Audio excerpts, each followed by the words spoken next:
একটি নিরিবিলি পাহাড়ি গ্রামে ছোট্ট একটি ঘরে বাস করত এক স্নেহময়ী মা ভেড়া এবং তার 7টি আদরের বাচ্চা। প্রতিদিন তাদের ঘর ভরে থাকত হাসি আর খেলাধুলার শব্দে।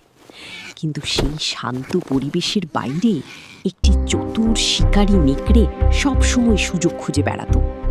এক সকালে মা ভেড়া খাবারের খোঁজে বের হওয়ার আগে বাচ্চাদের খুব সতর্ক করে বলল, দরজা খুলবে শুধু তখনই যখন আমার কণ্ঠ আর আমার চিহ্ন চিনতে পারবে।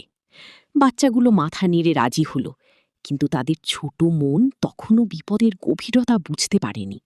কিছুক্ষণ পর দরজায় ধীরে ধীরে শব্দ হলো। একটি কণ্ঠ ভেসে এলো বাইরে থেকে। Little kids, open the door. Your mother is here, and she has brought you some treats. কিন্তু সেই কণ্ঠে ছিল অদ্ভুত কিছু। বাচ্চারা বুঝে ফেলল এটা তাদের মা নয়। তারা দরজা খুলল না। নেকড়ে তখন আরও চালাকি করল। সে নিজের কণ্ঠ বদলানোর চেষ্টা করল, নিজেকে বিশ্বাসযোগ্য করে তুলতে নানা ফন্দি আঁটল। একসময় সে আবার ফিরে এলো। এবার তার কণ্ঠ অনেকটাই নরম আর পরিচিত লাগছিল। It's your mother. I've brought you some treats. সরল বাচ্চাগুলো একটু দ্বিধায় পড়ে গেল, আর সেই ভুল সিদ্ধান্তই তাদের বিপদের দিকে ঠেলে দিল।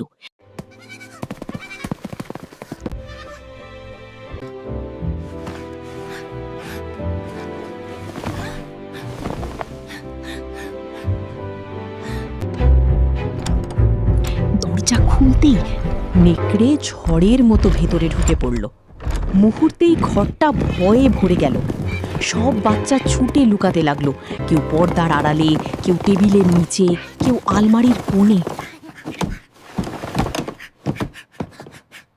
তবু নেকড়ে একে একে তাদের খুঁজে পেল। শুধু একটি ছোট্ট বাচ্চা চুপচাপ এক কোণে লুকিয়ে বেঁচে গেল। নেকড়ে চলে যাওয়ার পর ঘরটা নিস্তব্ধ হয়ে গেল। কিছুক্ষণ পরে মা ভেড়া ফিরে এসে সবকিছু দেখে স্তব্ধ হয়ে গেল।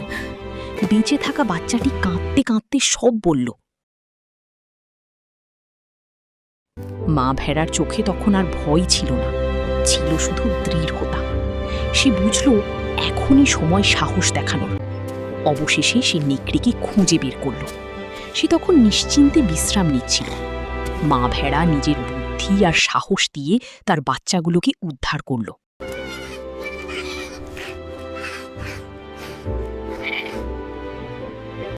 আর নিশ্চিত করল নেকড়ে আর কখনো তাদের কাছে ফিরে না আসে।